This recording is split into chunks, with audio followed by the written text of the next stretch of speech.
All right.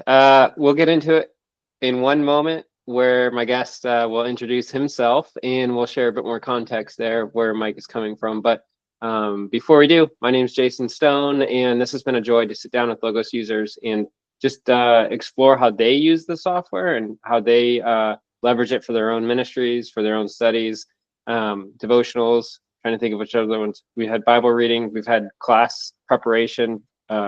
In the university, all sorts of different ways of how folks use the software. But today I get to talk with Mike Chu, who I'm very familiar with, the work that he's doing. And I'm excited to have him share a little bit of that with you before we get into his use of Logos. So we'll get to that in a moment. But before we do, Mike, why don't you say hi? And as you do, also share a bit of context, maybe share about your ministry context, as well as the podcast work that you're doing that we just talked about a moment ago before we got rolling here. Sure. Thanks, Jason. So, hi, my name's Mike. I have multiple hats. So I'll start with the more prominent one, I guess. I am one of the podcast hosts of the Divine Counsel Worldview podcast with Dr. Ron Johnson, Rich Baker, and Mel Guevara. We're the four hosts on this podcast that really started as a love project to honor the legacy of Dr. Michael Heiser. It is an official podcast project under the Michael S. Heiser Foundation. And what we've been doing has just been exploring how does a divine counsel worldview affect one's reading of the scriptures and also in one's ministry and practice. Ron and we generally have been going through a study through the book of Genesis and just noticing particular things of like where you see moments of these supernatural beings, these spiritual beings, or what we would call divine counsel moments. And so that's what we've been doing on our side of the podcast. And Rich and Mel have been exploring really the practical ministry side of how a divine counsel worldview can aid, especially in evangelism, in counseling, in helping people within our church congregations. And so it's been a fun project. We've been doing it for nearly a year, and we're getting ready eventually to do a study in the book of John. And so that's what one podcast that I've been on. My other hat that I wear. DCW podcast, right? Yes, the DCW. And I'll make podcast. sure I drop a link of that inside of the description so anyone who's watching this can check it out there.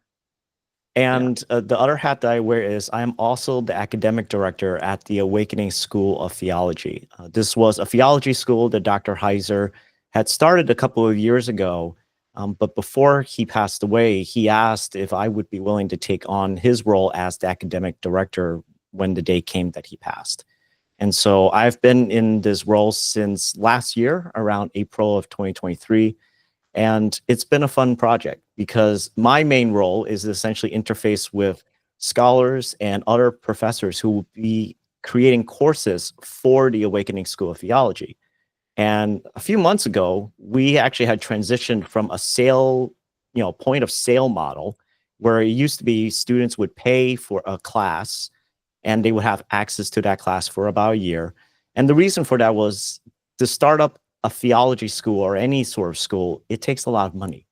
And we got to a place where we realized we're stable enough that if we wanted to, we could share all of the courses that we have for free, but that would mean that we would also have to switch to a donor-based funding.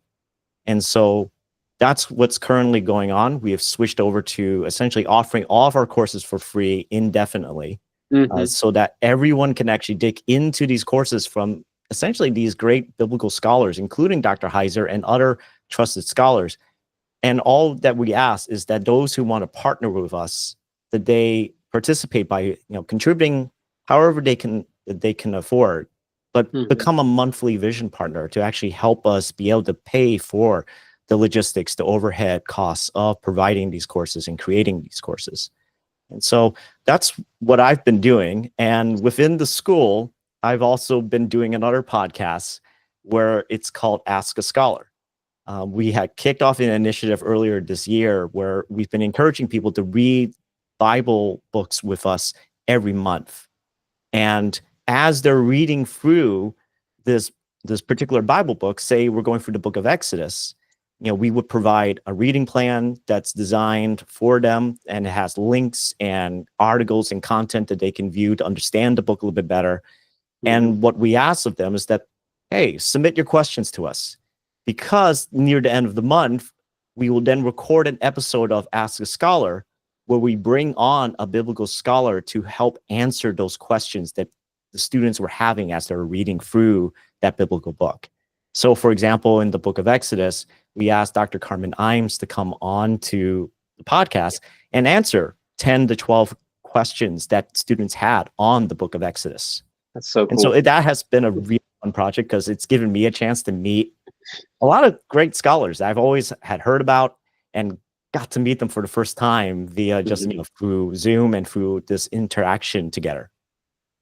Oh man, I'm like kind of geeking out. I know that I kind of showed my hand a little bit before we started, but like I just love that idea. And I like the idea of reading community anyways, and being able to answer those questions or explore those questions together as a people. So that's really, I'm like blown away by that. That's cool. That's so awesome. So the both podcasts, I'll make sure that I link in the description, and then Awakening as well. So I'd love to share those. That's amazing.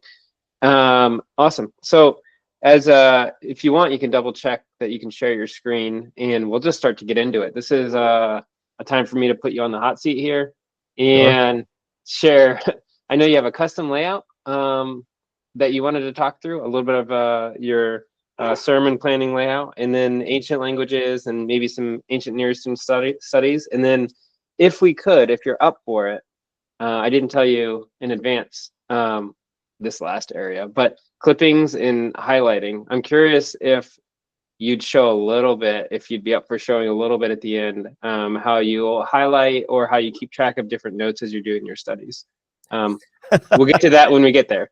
But yeah, so we'll start with a bit of a walk through your layout for sermon planning, if you would, Mike. Sure. So essentially what you see here on the screen is the typical default that I would have for when I start up any sort of new sermon, because that's another hat that I wear. I'm a part-time teaching pastor at the church that my wife and I attend down in the city of Quincy, that's south of Boston. We were part of this church for about 13 something odd years now, and I recently became part of the preaching staff. And so it's been cool, and getting a chance to just be able to preach on a more regular basis. And so I have this custom layout that I have, that every time I'm starting up a new sermon, I would load this up. And so you see there are 4 different quadrants. And the reason for this is the logic that I have is I want to have on the upper left quadrant essentially all of the primary languages. So these are, this is to essentially the Biblical Hebraica, and then this one is to the NA28. So I have both my Hebrew and Greek texts available, so I can actually take a look as I'm looking through the English as well. Because if you notice, I also have all of these linked up to a set. So they're all part of set A. On the bottom left corner, this is all the English translations. So I have NIV, ESV, the Lexham English Bible, and interlinear, Lexham, Greek, English, interlinear New Testament, just so that I would have that if I also want to just double check some things. So they're always linked. So whatever passage that I'm looking at, every one of these are going to be hooked into the same thing. So if I was to take a look at, for example, the book of James, chapter 4, verse 1, it then automatically links up and brings me to what I'm wanting to look at. And so the reason I bring this up was because about 2 months ago, I had a chance to preach a sermon on anxiety. We were doing a series about how to deal with anxiety at my church. And so this was the particular Bible passage that I focused on, which was on James chapter 4, verses 1 to 7. Typically, what I would do is I would actually take this Greek text, I would actually copy and then paste that into a Word document. I would break it down into particular lines. And I'm a little bit old school. I will actually then take a pen and paper, or really now my remarkable tablet, load up the PDF and just start writing on it, and actually try to do my own personal translation of the text, if time can afford. Like that's the ideal situation I would have, because one, I want to be able to translate it on my own so I can sort of keep my Greek and Hebrew up, but also just so that when I then look at the major translations like the NIV and the ESV, that I can actually see like, okay, where did we differ? Is it pretty much the same and they just basically smoothed it out, or are there significant differences? And so usually that's how I start in my sermon prep. I actually take a look at the languages as much as I can.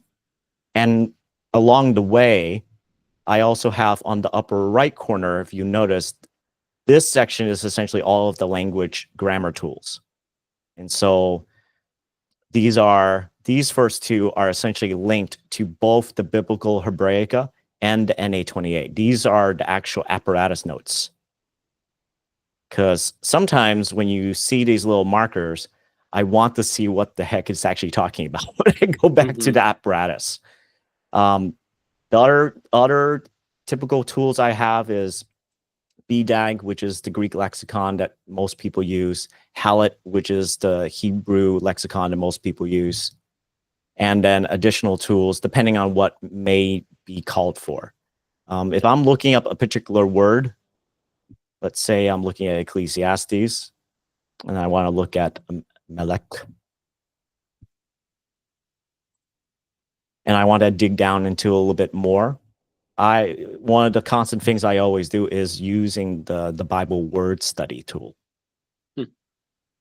And that usually loads up on the lower left.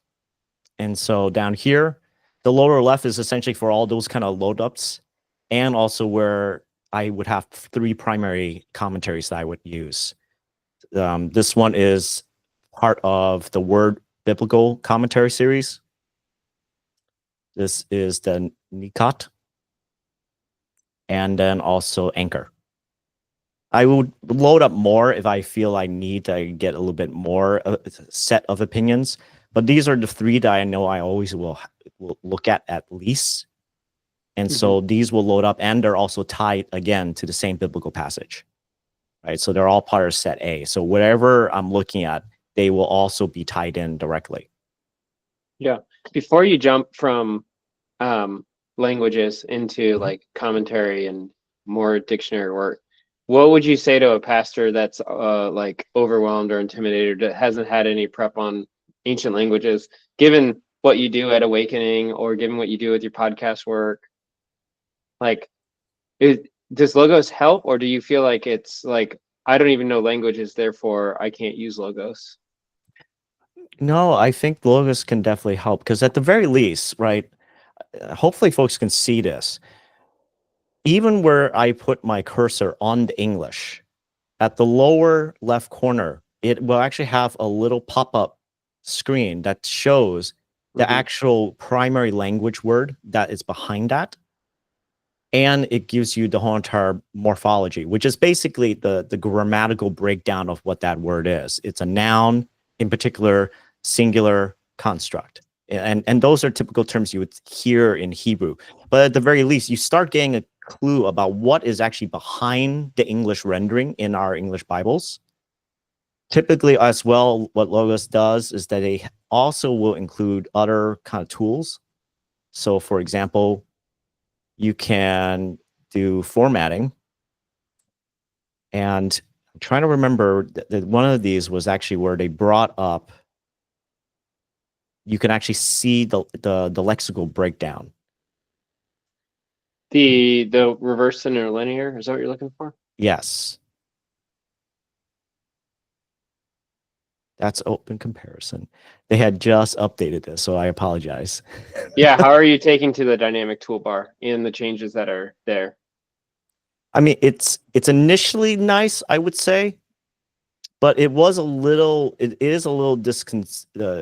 discombobulating still right now, because I'm so used to seeing right in the very center of this. It used to have a Hebrew and Greek symbol that told you that's the language, that like that's how you could turn on your interlinear. And so that's where it's a little confusing. Right. And so do you have and I think that the piece that was throwing me off is the program settings right now, the scaling that's being done. If you click on more, do you have, there you go, and then click on view. There Do we you go. have interlinear? There you are.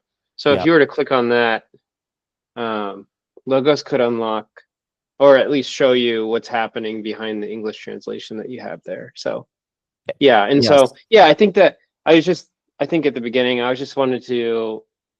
It can be overwhelming when pastors or a new Logos user looks at someone's custom layout and they say, "Wow, Yeah. look at all this Hebrew and Greek," and they have the apparatus over on the side, and you can dig into that, and you can also look at BDAG and dig in, and it's like, well, I don't even know Hebrew. I've never had a course in Hebrew, and I think I was just trying to remove some of the concern around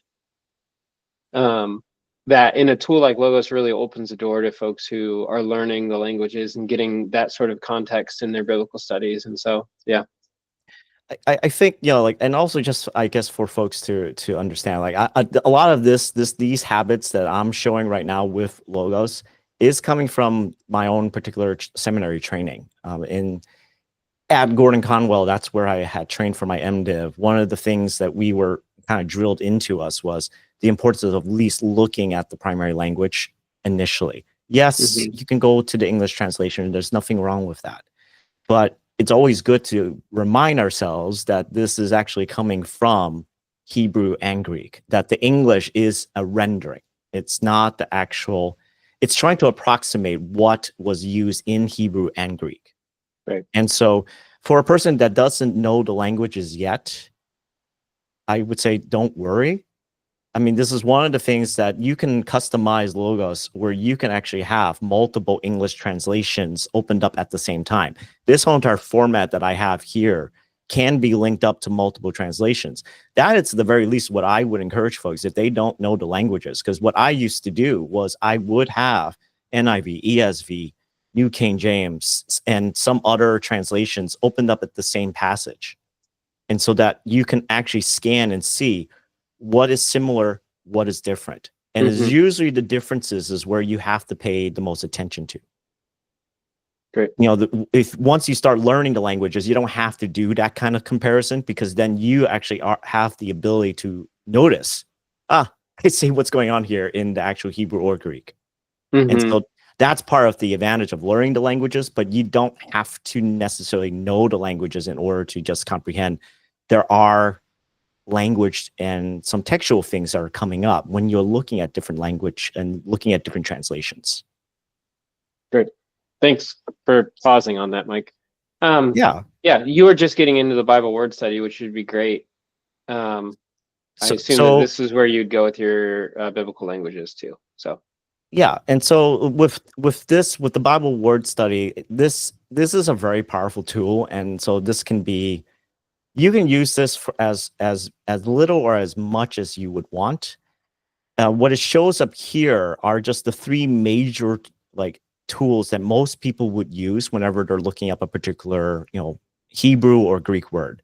So since I was looking at Hebrew for king, Melech, it brings up the first primary lexicon, which is a scholarly way of saying dictionary, right? And if I were to click on this, it takes me to the full entry for Melech on my upper right corner area. Because since I have this book already loaded up, it will automatically open that back and bring it to the particular entry that I was looking at.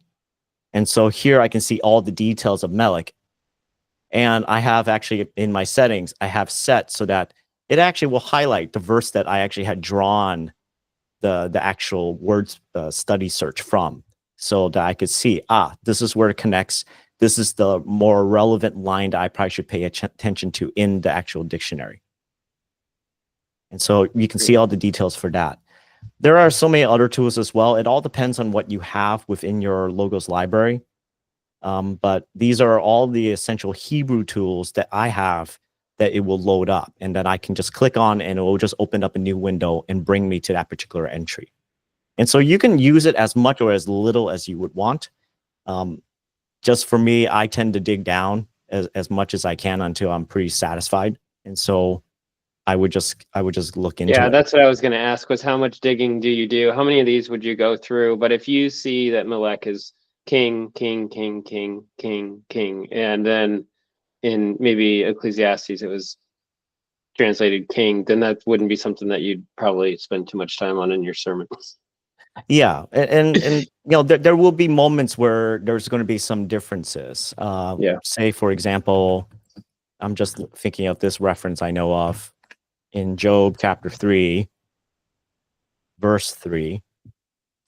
If I were to say this one, Samlumet. This is the typical word that we would, in older translations, it was the word that would be translated as the shadow of death. And so if I went to the Bible word study, notice that it says gloom in Hallett. Hallett is the latest and really kind of the lexicon that most Hebrew scholars and translators would use as their primary source. The older one that used to be used was BDB. BDB is now open domain. It's a much older lexicon. It was the standard many decades ago, but not so much now. But you can see there's a difference in how these two primarily would translate. And so again, it's in those moments you see the difference, and it's supposed to pique your curiosity as to what is causing that difference. And so if I were to click on Hallett, it brings up the entry about Samulet here, and it's about gloom, and an impenetrable gloom, pitch, or darkness. And you can start seeing a little bit of all the times that it actually shows up.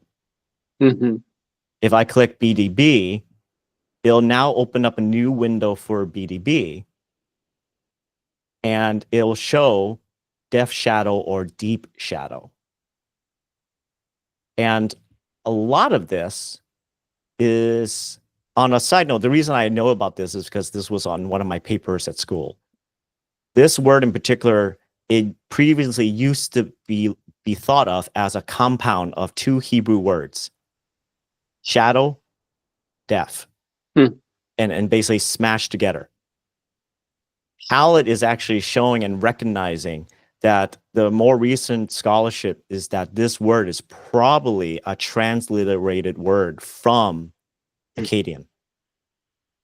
So it was taken from Akkadian and sort of sounded out into Hebrew, and that's how it became that. It's not actually depth and shadow. It's actually another word from another close Semitic language that Hebrew speakers simply transliterated into Hebrew. It's similar to us in English, where we will take words like tamale and just automatically bring that right into English without ever translating it. It's just now we'll say bonjour because it's even though it's originally a French word, we will bring it in because English does that. It just absorbs other languages and makes it its own. And so the same thing has happened with Hebrew, where they had actually taken other words from other languages like Ugaritic or Akkadian or even Aramaic and basically transliterated it into Hebrew. And so anyways, that's part of like how these language tools kind of give you a little bit of a heads up of like what is going on. And then this one here called T-Dot, this is the Theological Dictionary of the Old Testament. This one is an awesome tool for me because it dives into the actual etymology, the history of the word. And that's basically how I discovered this word in particular is Akkadian. And I don't know if your pop-up is showing it or not, but that it's just hovering over AKK right there. AKK. Yeah, that's awesome. Thanks, Mike. Yeah. And then I don't know if there was more that you wanted to show with the layout, but I was really curious how you leverage clippings. So that it does play into it again because so it's kind of funny. I use clipping all the time. Every sermon, essentially every sermon that I create, I always have a separate clip document because I typically will want to go back to these clips. Mm-hmm. And sometimes I'll actually incorporate them into the slides or into my actual manuscript. And so I want to be able to reference back to them. So let's say, for example, this one from the Dictionary of the New Testament Use of the Old Testament. This is a recent book from J.K. Beale. If I click on the name, it will open up that particular book and bring me to where I actually had clipped it. Now, one of my general practices is that I will also make sure to highlight the particular text. So my standard procedure is I usually will select, choose a highlight color, and then after that, I would then right click and then add it to a clipping.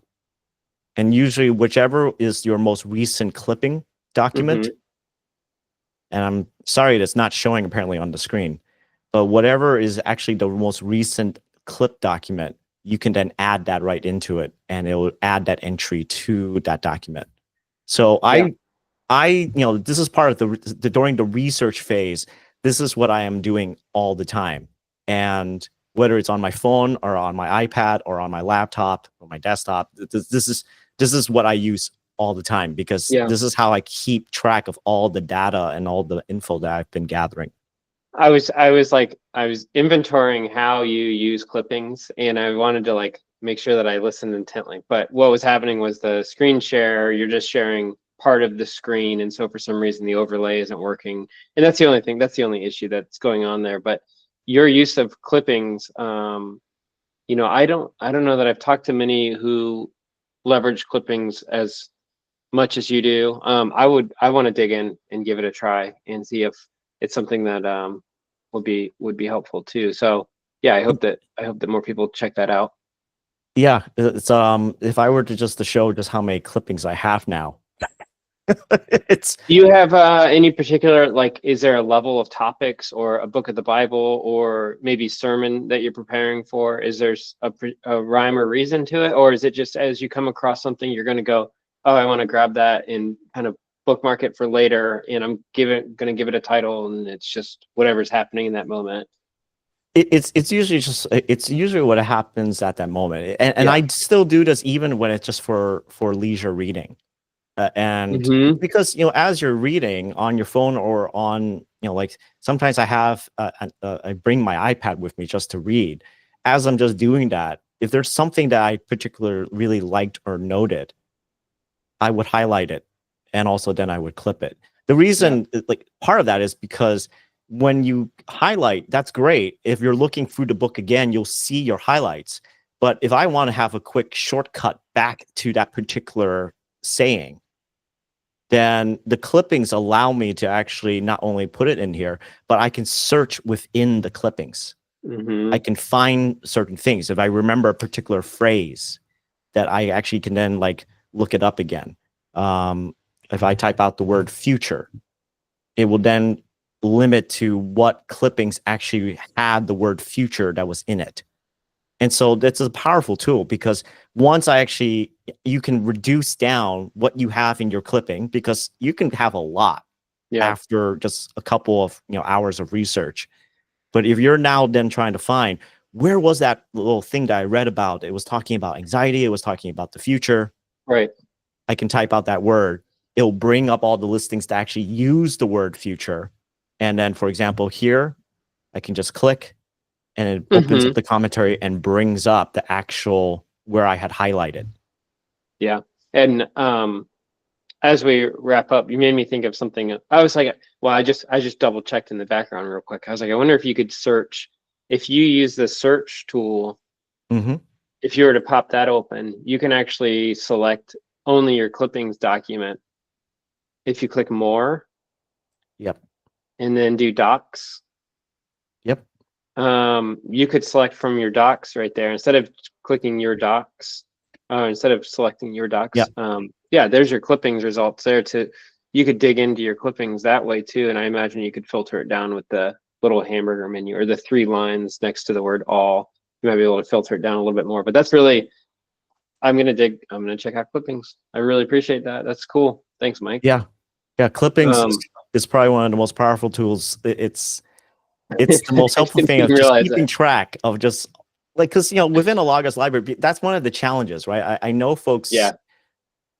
like I just came back from ETS and SBL, and one of the first things, like every time I went into the bookstores during the conference, it's like I would double check to see if there was actually a Logos version, because I Mm-hmm. now prioritize Logos books. I read faster with Logos, and also I can retain the information longer because of those clippings. As I'm highlighting, as I'm doing that stuff, there's also that whole entire hand to eye and brain motion that's happening, and so I'm remembering the information more, but also I'm literally keeping like an external memory version of what I have been reading off to the side, that if I need to return back to it, I can look through it. I can like, oh yes, this Yeah. was something that I remember that grabbed me. I mean, it came recently in handy where I was on another friend's podcast and we were talking about this particular book called The Meaning of Singleness. And it was a book that I had read. I really recommended it to this friend, and she wanted to do a podcast episode on it. And so I came on and I basically brought up my own clip version Yeah. of just the book. I was just reading that for leisure. Like I was just Yeah. like, this is a really cool topic. I want to learn more. And I just had so many notes. And because also within the clippings, you can add your own personal notes. You can say, this is really great. Come back to this again. Or this doesn't make sense. Yeah, What's or it happening doesn't make here? Yeah. sense, or even sometimes when I'm doing my own sermon prep, I'll add a tag of use this in the sermon, and I can type that in, and I can search for those. And Yeah, that's so great.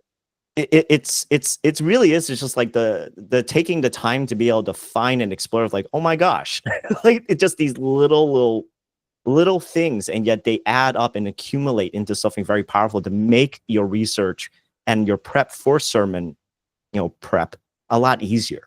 Mm-hmm. Yeah, that's great. It made me think of Goodreads or Kindle highlights.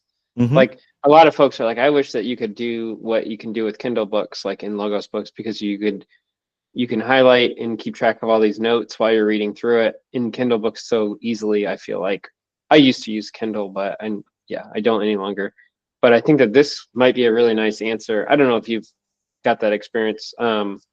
I know that you said you use a Remarkable tablet, but Kindle e-ink and reading on an e-ink device and having that like click, I'm just going to select a highlight or add a note here and then be able to search it real easy. This Yeah, might be a nice solution for folks who are looking for something like that too. if Logos ever makes some version that can interact with Remarkable, I would be so like over the hill, Yeah, because Remarkable does not want that, I'm sure, but I mean, like I've tried some yeah. other e-ink versions, but Remarkable so far, like I primarily use that for like actual pen note taking. It Mhm. replaces a notebook for me. Yeah. And like since I do value the tactile feel of it all, when I'm actually coming up with my homiletical idea, like the very thing that I'm gonna center my sermons around, that's what I use the Remarkable tablet for. After I do all this research and do the language and translation, I'm trying to think of what is the main tagline, what is the main thing that I want to make sure people by the end of my sermon, they may not remember any of the other data. They may not remember the cool language tips. They may not remember any of the cool commentary quotes I bring up. But if anything, if they remember the main point of my sermon, that's Mhm. all I care about. And so I use that tablet just mainly for that, of just coming up with like, what is the one line? What is the one thing I want to make sure people, if I would ask them 10 minutes after, do you remember what I was saying? Right. That's great. Right. And every preacher, like it's always a terrible and a scary thing to even bring up the idea. Have you ever asked your congregation if they remembered your sermon, like even 10 minutes after you preached? Yeah. Um, Yeah. it's a humbling thing, because you realize a lot kind of goes in and goes out, and it's not necessarily like lands. And so part of the training I learned at Gordon was say one thing, and say one thing really, really well. And this is partly why what you see and what may seem intimidating for a lot of folks is just this is partly of just how I was trained. The intensity of the research and the focus on doing this research is so that the point I can communicate something clearly. Yeah, that's great. And, there was one thing I did kind of want to show that was Of course. pretty cool discovery that I had found a few weeks ago. We had just wrapped up a sermon series about faith and politics, which is always fun,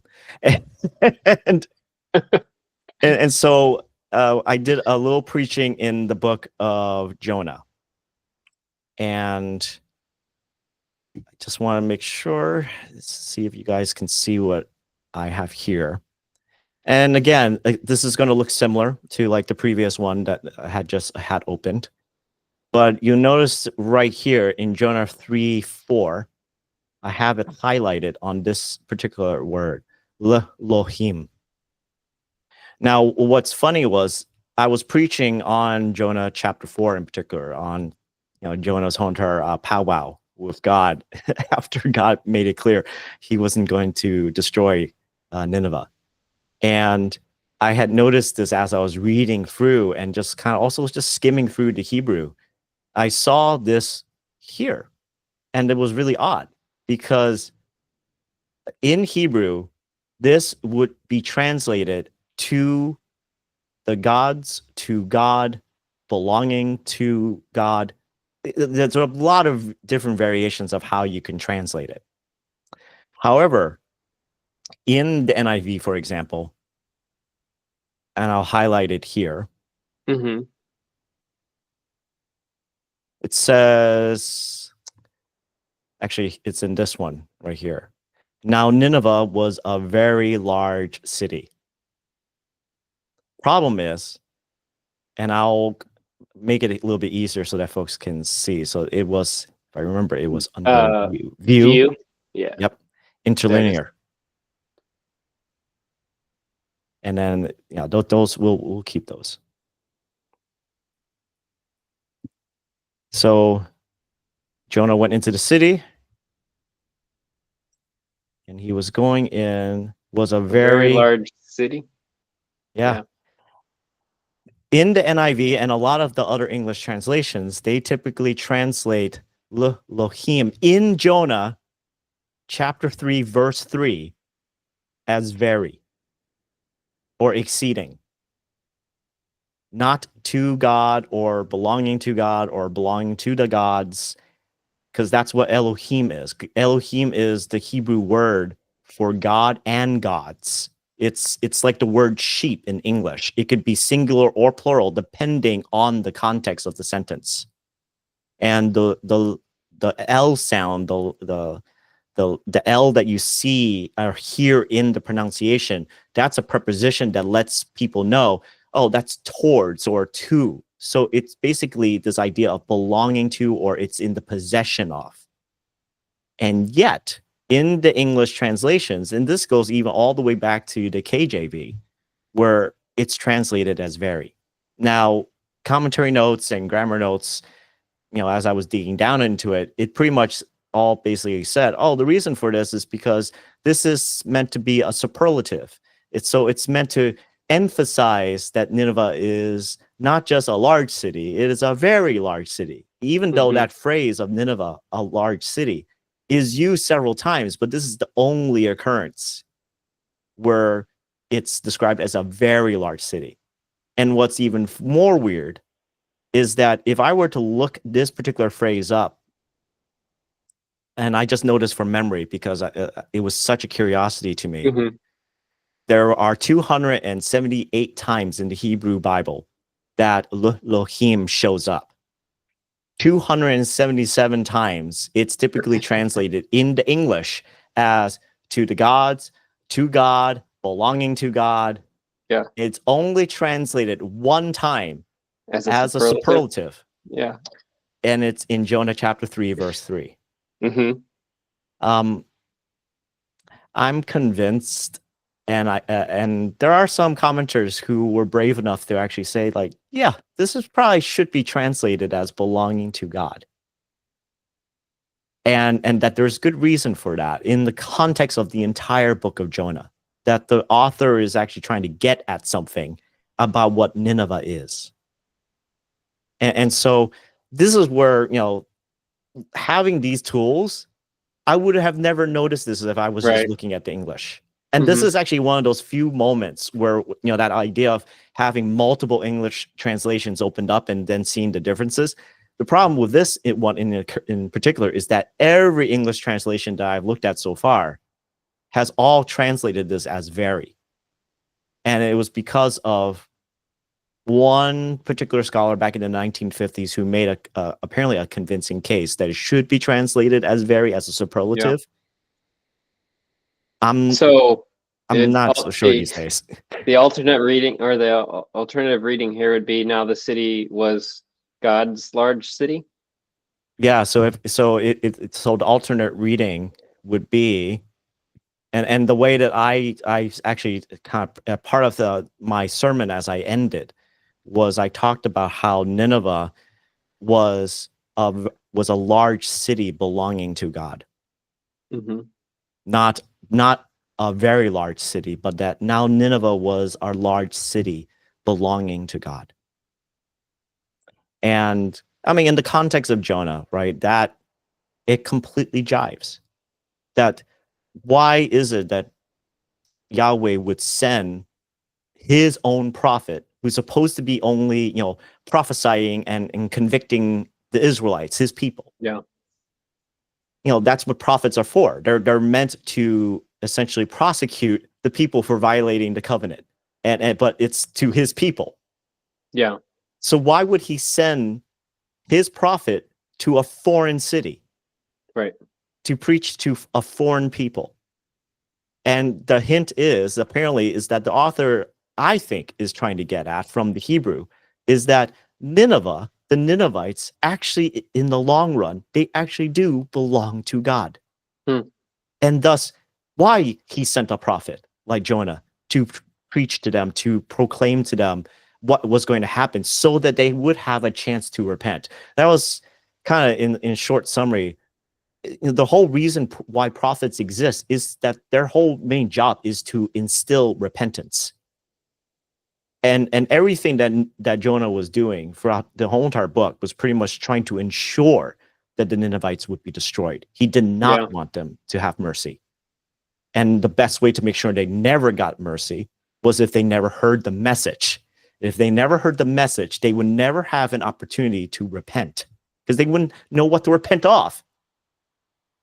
And so it's a really messed up way, and it really has changed a little bit of how I look at Jonah, but it really does also show something also about God, about his heart about even Gentiles before Jesus ever showed up.